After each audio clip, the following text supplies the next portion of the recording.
अस्सलाम वालेकुम। तो आज फिर मैं मौजूद हूँ एक हिडन जेम के साथ, क्योंकि इस टाइम मैं मौजूद हूँ लियारी के इलाके यूबेल स्ट्रीट के ऊपर, जहाँ पर मिलते हैं लाहौरी चने। और यहाँ की रश आपको देख के आइडिया हो चुका होगा कि ये लोगों के कितने ज्यादा फेवरेट हैं। इन लाहौरी चनों की शुरुआत इन्होंने सिर्फ एक रेडी से स्टार्ट की थी, लेकिन आज इनका एक छोटा सा रेस्टोरेंट है जहाँ पर लोगों की इतनी ज्यादा रश होती है कि आपको उससे आइडिया हो चुका होगा इन चनों की कोई तो खास बात। लियारी के अंदर सबसे ज्यादा सेल होने वाले ये लाहौरी चने हैं, और इस लाहौरी चने के स्पॉट के ऊपर आपको यहाँ पे पाए भी मिलेंगे जो कि बहुत ज्यादा यहाँ टेस्टी होते हैं। और साथ ही साथ आप इनसे चने के अंदर पाए के तड़का भी लगवा सकते हैं।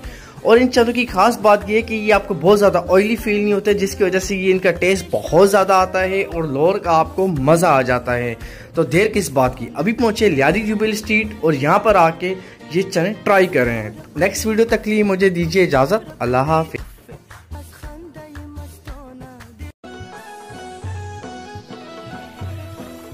Echano